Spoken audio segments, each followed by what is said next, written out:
Hello, class. Today we would be learning about neurons, resting membrane potentials, and the idea of graded potentials. So let us look at what a neuron is. So a neuron is an excitable cell, which is one of the only two cells in our body that are excitable, which is neuron and muscle. Neurons are excitable, meaning they respond to stimuli.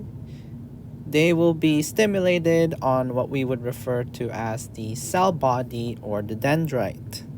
So here is a neuron. Okay.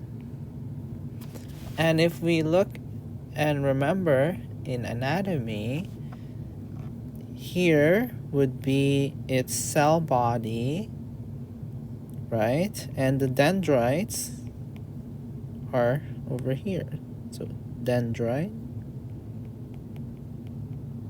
and the cell body being here.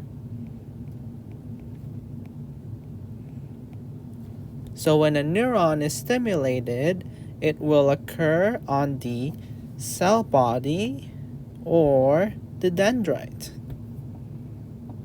These are very important in establishing resting membrane potentials. The other thing to keep in mind in neurons are these axons. These axons over here will help propagate electrical impulses. Okay?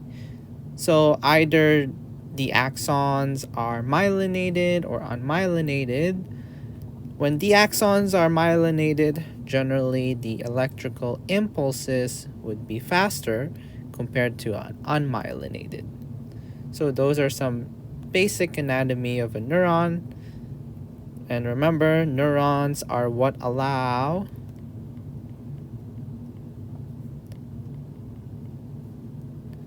electrical synapses.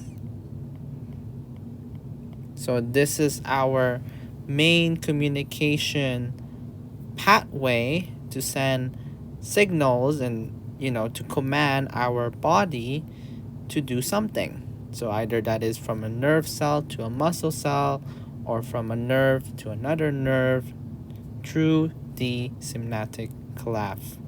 So here, for example, between two neurons, we have the synaptic cleft, right? So that is generally how our neurons will communicate with each other.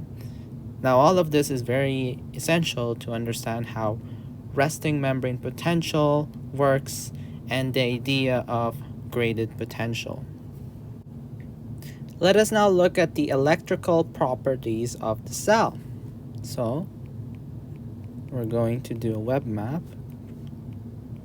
Electrical properties of a cell. Note, this is very important as well to understanding resting membrane potentials in neurons. So, electrical properties of a cell can be because of, number one, ionic concentration. Now, between the cell itself and the outside environment, there is a ionic concentration difference across the cell membrane. So, one of those factors are obviously important ions. So, important ions such as sodium, very important for establishing an action potential in neurons. Potassium, main determinant of establishing a resting membrane potential, we will look at. Chloride or chlorine or Cl also helps establish resting membrane potential in a way you wouldn't really expect. And calcium. Calcium is very important in establishing action potentials which are very essential in sending synapses between one neuron to another neuron, and we can expand upon that later on. So these ionic concentration obviously influence the electrical properties of a cell. The other thing is that in neurons, generally, the sodium will be a lot higher outside than the inside. So, let's say this is a neuron, and this is the outside. So, on the outside, you would have more sodium than, let's say, the inside of a neuron. Now, the opposite is for potassium. You have more potassium in the neuron than outside the neuron. Now, the way this is maintained is due to, thanks to carrier protein. So here you go. There's this, I call it the molecular pump. So this is the sodium, potassium, ATPase. Now, the way the sodium potassium ATPase would work is by allowing to maintain the concentration gradient difference across the neuron is by pumping out 3 sodium. So 3 sodium will leave. So 3 sodium out.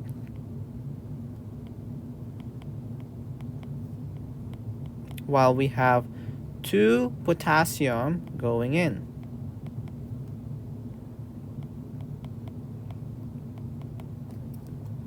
So you have this pumping against the own concentration gradient.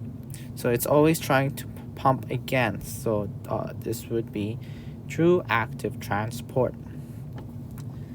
So obviously these will help maintain the electrical properties of a neuron by maintaining the ionic concentration difference across the cell membrane.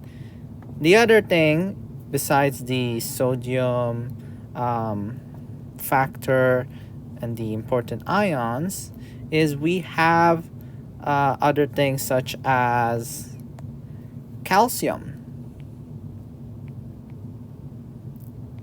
Calcium will generally be lower in the cytosol. So this is going to be low in the cytosol.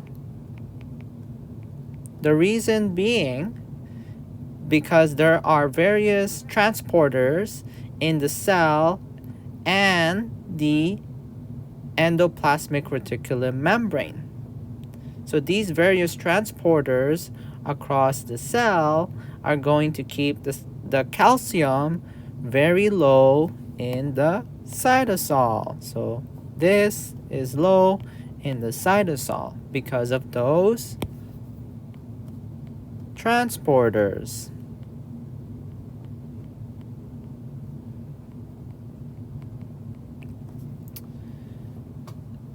However, the calcium will be higher on the outside. So it would be higher here at the outside of the neuron. So we have this factor so far, this factor, and then this factor. The other factor that is affecting our ionic concentration difference, which affects our electrical properties of a cell, especially for a neuron, is the chlorine or chloride factor. So, chloride. Generally, chloride will be higher outside. So this will be higher outside the neuron. Okay? So higher outside the cell. The reason this is higher outside the cell is because of the organic ions. The organic ions which are inside the cell, these are inside the cell, are repelling. So they are repelling the chloride from going in. So you can think of it this way. Here is a chloride, here is a neuron, and we have these organic ions inside that are going to repel this. So it's going to repel.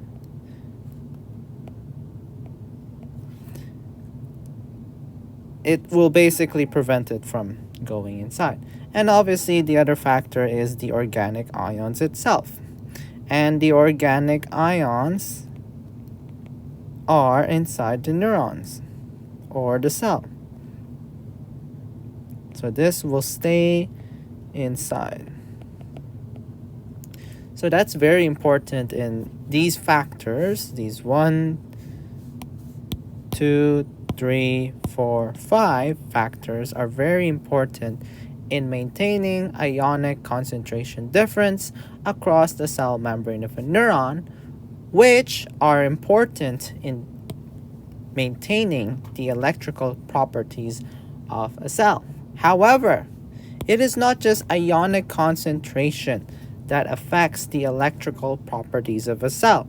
There is also the permeability to ions. So, if we expand upon that, so the permeability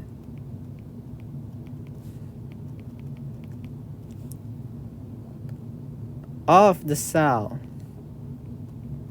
membrane to ions. So this will obviously affect the electrical properties of a cell. Think about it.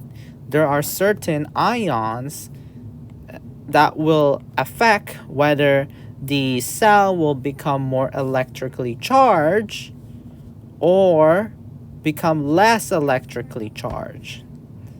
The reason why I circled this is this one, sodium, will help establish an action potential. So this is when the neuron becomes stimulated, reaches a threshold, and then it is activated. And then I circled this one as the reason potassium is also important here is that this will help establish a resting membrane potential, which is the main idea for today's lecture.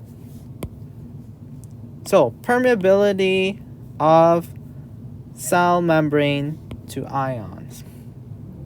So, this is determined by, so this will be determined by the number of ions in the cell or on the cell. So, determined by number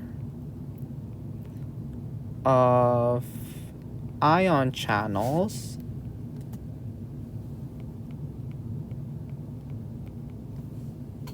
on the cell membrane. Now, let us take a look at how this works. So obviously this will affect the electrical property of a cell. And this is because of two types of channels or ion channel types.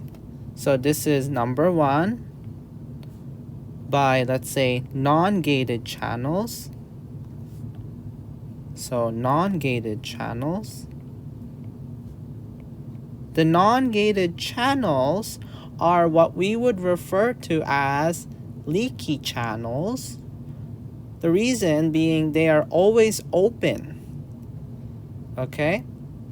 And in a resting membrane potential, so RMP, there are more potassium voltage gated channels that are open. Sorry, they're not voltage gated, but there are more potassium non-gated channels that are open. Now, the potassium channels, the high permeability towards potassium in a resting membrane potential is very important. So because we have more potassium non-gated channels open, we have more permeability to potassium. And what this means is, here is a neuron again. What this means is we have more of these positive potassium ions leaving the neuron. So they are leaving. Okay? So they are leaving the neuron, making the electrical property of this neuron cell more negative. And that is how it helps establish a resting membrane potential. You wouldn't want to be more positive if you want the neuron to rest. You can think of it as yourself. You wouldn't want to be full of positive energy if you want to rest. It's the same idea.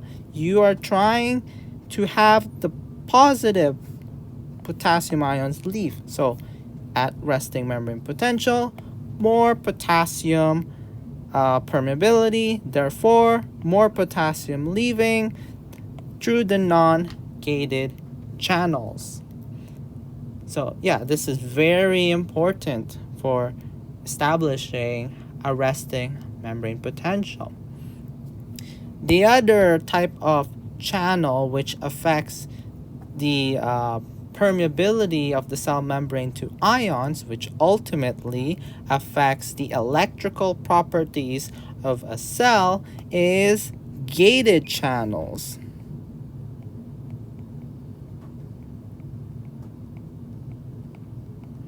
Now, in gated channels, this is not involved in establishing a resting membrane potential, but rather it responds to a stimuli. So it will only open,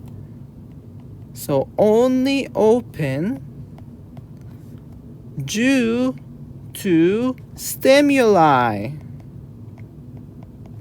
So certain examples includes things such as membrane voltage. You can think of chemical gated channels. You can think of thermal gates. You can think of mechanical, which is found in our special senses on our cochlea of the ear, specifically hair cells on our ear. So these channels only open because of a stimuli. These other channels, non-gated, will remain open whether there is a stimuli or there is no stimuli. So these two, so the ionic concentration and the permeability of cell membrane to ions, all affect the electrical properties of a cell. In conclusion, either that is, there is a presence of certain ions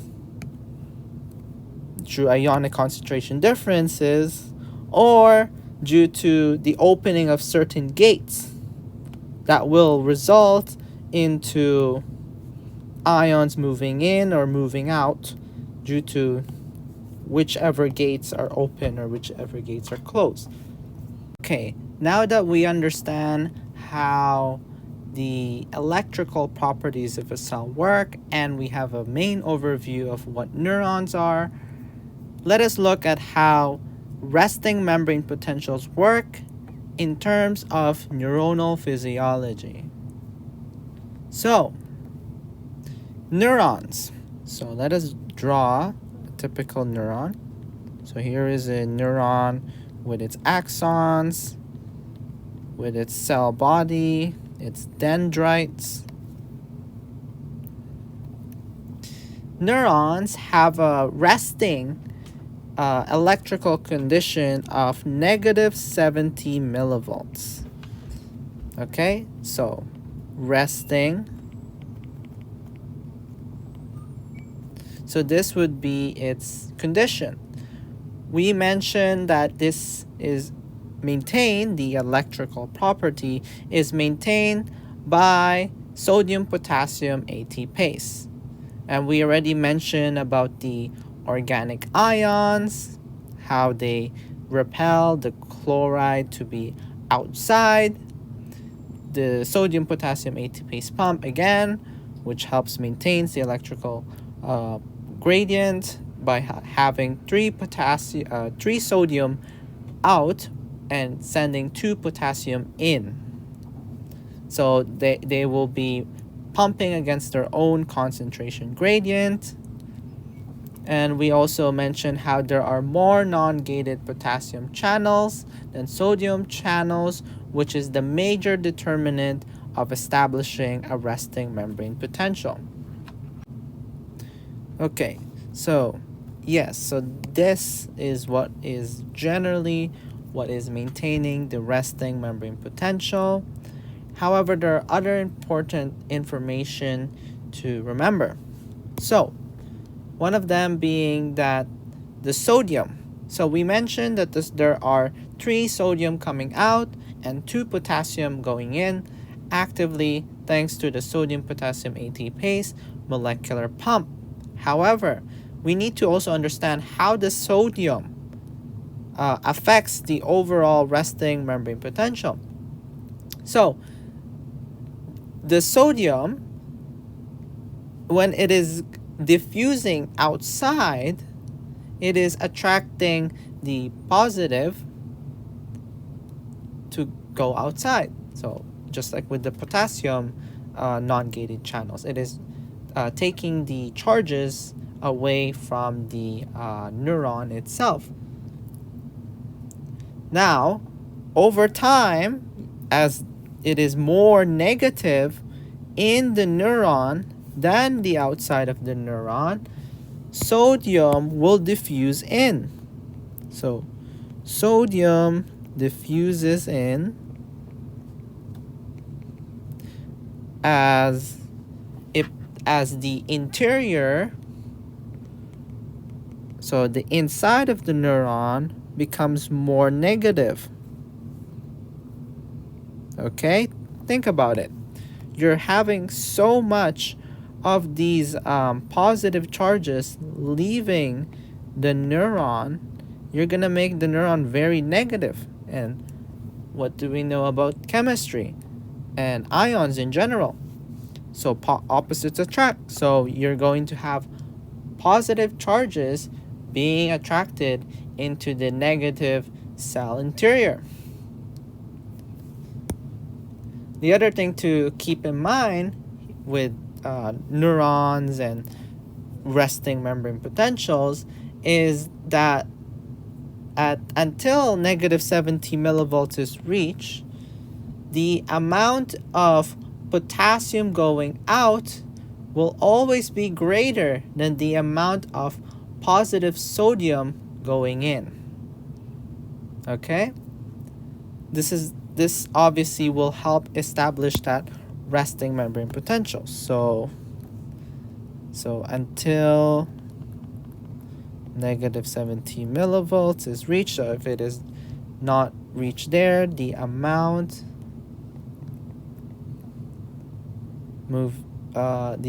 of moving out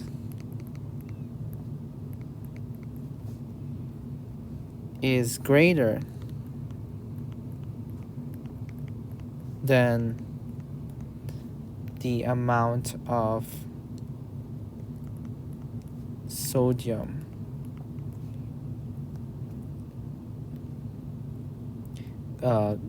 going in.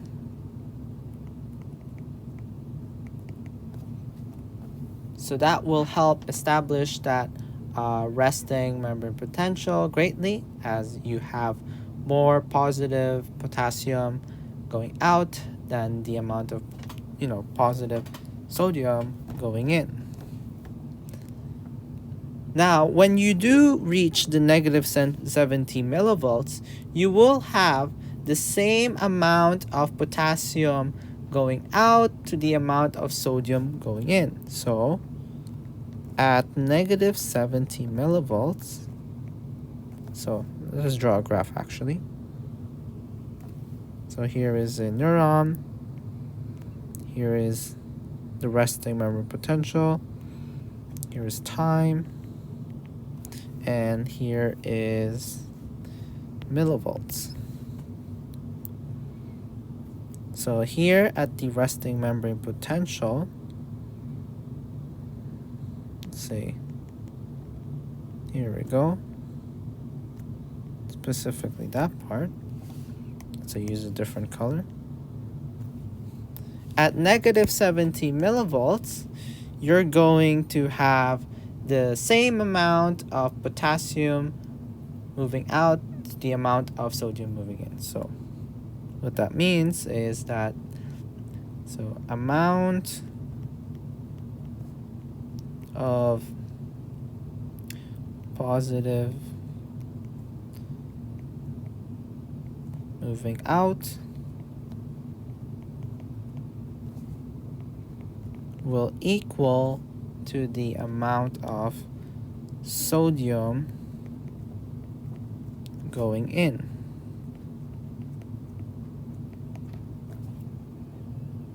Okay? So they will be equal at this point.